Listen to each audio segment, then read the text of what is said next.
if you have business and you don't have Facebook, that's shame on you, di ba? Para each time na makikita mo yung mga outside positive day delivers, this is local shall be added unto you.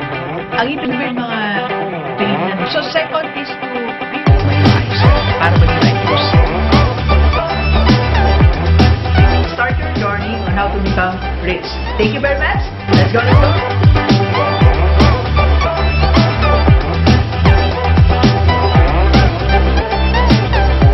Alright, so positive day, Gilibers. This is Dr. Gigi Sunga from I Can Change Project. Magandang gabi sa lahat ng mga Gilibers natin.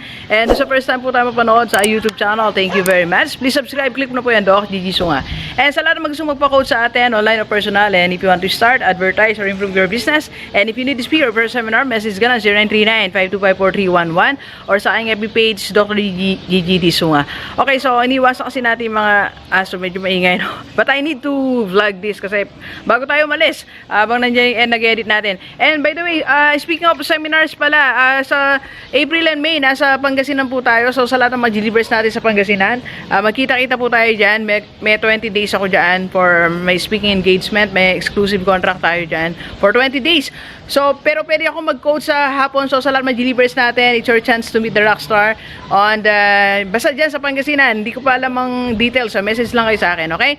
And isa na lang announcement, March 21, see you sa Il Pardino Coffee sa Robinsons, Pampanga for my first Let's Go Masterclass, how to transition your life from ordinary to extraordinary. Okay, so natatapos ko na po yung aking notes, nagdagdag pa ako kanina because gusto ko talaga masulitan yung pagpunta sa Robinsons, Pampanga for only 1,500 pesos. Okay, alright, so sa lahat ng mga may negosyo na gustong i-give up, okay, bago ka mag-give up, tinan mo muna ang 7 things na to. By the way, isa na lang, sorry, kahapon nakasama natin ang nasa Aquinas Disclosure Academy tayo, kasama natin ng Team Inspire. Nagput up po sila doon ng ID system. So automated na yung isa yan sa mga dapat gawin ng mga may schools. Okay, so ID system, ayan, so tinignan namin yung place, tinignan nila kung paano ipuput up. Okay, so sa lahat ng mga schools na gusto magkaroon ng enrollment system, library system, ID system, message lang sa akin, I'll connect you to Inspire. Okay, alright, so before you close your business, fight with all you have, okay? Di ba minsan sa lahat ng mga business owners, mga negosyante, sabihin nila, I want to close my business, stop na ako, give up na ako. So, pero bago ka mag-give up, tingnan mo muna, na-explore mo na ba tong 7 things na to, okay? So, number 1, okay? Sabi nga, fight with all you have. Did you fight with all what you have before you close your business?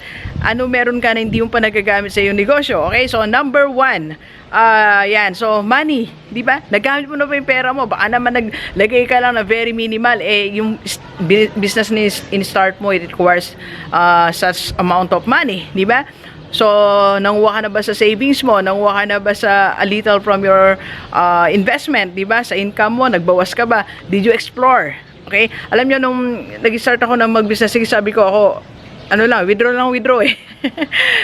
Pag meron ako mga bagay na gustong gawin, I'm not giving it up. Hindi ko siya gini-give up. So, kahit magpa-withdraw pa ako, mag-withdraw tayo sa pera natin. Basta, kung ang solusyon ay pera, hindi ko yan gini-give up. So, ang negosyo mo, kung ang solusyon lang pera, mag-explore ka muna. Sabi nga natin, di ba, kung wala kang available cash, so pwede ka naman mag-loan. Walang problema kung mag-loan ka basta pang negosyo mo siya. Okay? Second, na fight with all what you have. Okay? So, second is your skill. Nagamit mo na ba yung skill sa business mo? Baka sarili mong negosyo, hindi mo naman ginamit ang skill mo sa computing, skill mo sa baking, sa cooking, kung ano man relationship niyan sa iyong business. Yung IT skill mo, computer skill, nagamit mo na ba for your business? Bago mo i-give up, yung skill mo muna, subukan mo. Did you try to connect your skill sa iyong negosyo bago mo i-give up? Diba? Baka naman yung skill na meron ka is related to your business. Did you use it? Okay? So, bago mo i-close ang business mo, tanongin mo na yung sarili mo, ginawa mo na ba yun? Okay? Third, okay? Time. Nagbigay ka ba ng enough time? Okay? Fight with all what you have. Yung time mo. You have time, di ba? So, yung bang 24 hours mo, ilang oras ang binibigay mo sa negosyo mo, o mas marami pa rin binibigay mo sa ibang bagay, di ba? So, you wake up early, nag-sacrifice ka na ba? Nagising ka ng mas maaga, natulog ka ng late, because of your business, did you do that? So, kung di pa, wag ka muna isara yung negosyo mo. Try mo muna bigay ng mas maraming time sa negosyo mo. Di ba? Sabi ko nga lagi, minsan pagka part-time lang ang treatment mo sa negosyo mo, part-time lang bibigay sa inyo yan. Di ba? So, mag-devote ka pa ng give more additional 2 hours, 3 hours para sa negosyo mo. 3 hours a day. Di ba? Alright, so next, fight with all what you have. Yung social life mo, meron ka pa. Give up mo na ba yan? Di ba? I-give up mo muna yan. Especially for the 3 months. Sabi ko nga, ang negosyo, meron siyang tinatawag na 3-month rule eh. Hindi lang sa love yan, hindi lang sa relationship. Pati negosyo, may 3-month rule.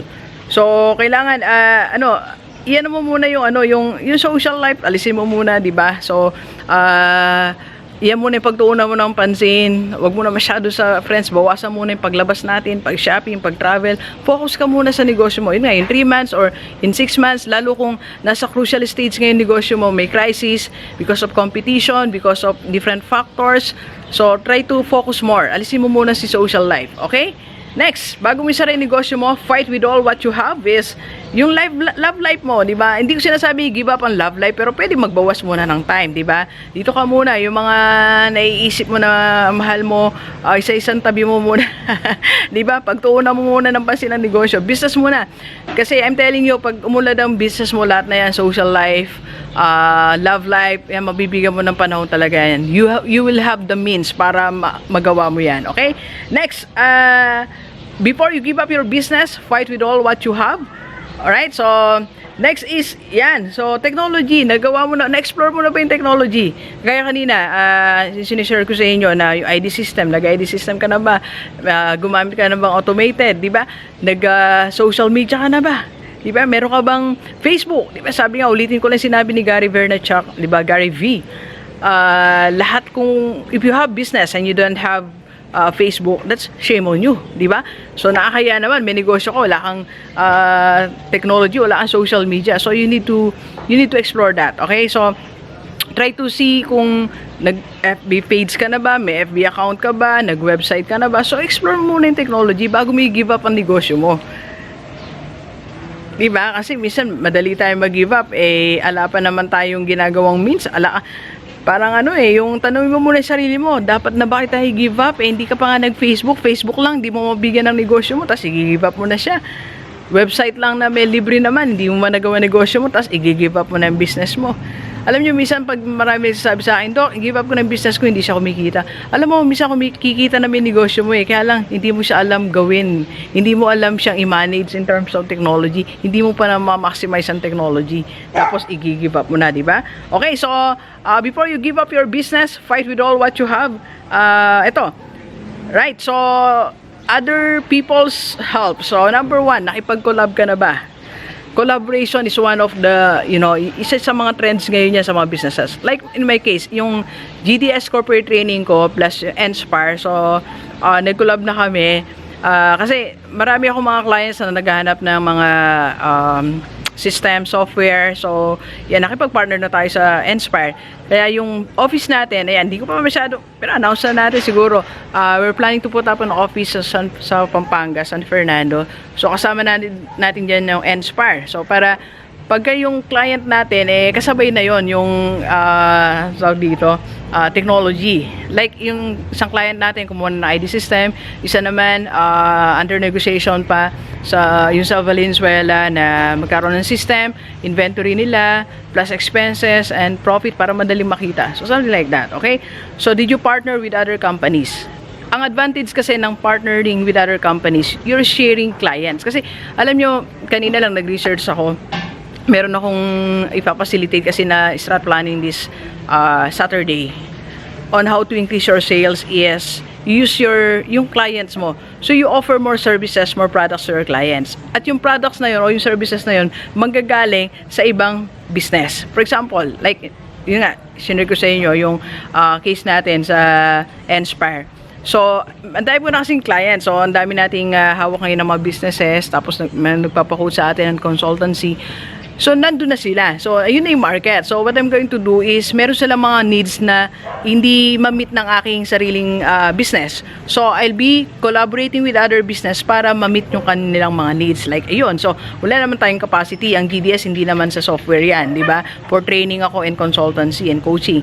So, yung Inspire, they can provide that. So, you find one company na kayang i-provide yung iba pang needs ng iyong clients o customer para kayo mag-partner. Para, you know, you just mag-usap lang naman kayo, commission-based lang naman yan. So, what will be, madali ng pag-usapan yan, okay? Sa lahat ng mga business owners, okay? Next, did you seek other people's help? So, like, meron ka na bang coach, nagpa-mentor ka ba, consultant, or nag-hire ka na ba ng ibang tao that's expert with that field? Diba? Bago mo i-give up ang yung business. Okay, so nakipag-ano ka na ba, naghingi ka na ba ng tulong sa ibang expert with kagaya ng line ng business mo? So, something like that. Okay? So, deliver ulitin natin, medyo madilim na. So, sa lahat ng mga business owners, bago mo i-give up ang negosyo mo, pag-isipan mo muna. Okay? Did you fight with all what you have? Kung hindi pa, try mo muna itong mga binanggit ko bago mo sabihin, I'm giving up. Okay? Tama na, pagod na ako. Hindi ka pa naman napapagod, nag-give up ka na, di ba? So, yan, try nyo muna to, okay? And if you need help for this, Doc, tulungan mo ako. I need consultant for this. So, message mo lang ako. I can be your coach and mentor, okay? Alright, so see you March 21 sa Robinsons, Pampanga. Transition your life from ordinary to extraordinary. Okay, so please share this video sa lahat ng kaibigan natin, kahit OFW o dito sa Pilipinas, para sama-sama tayong mabago, tumulad ating buhay. Thank you very much, Delivers. Enjoy the rest of the day, and let's go, let's go.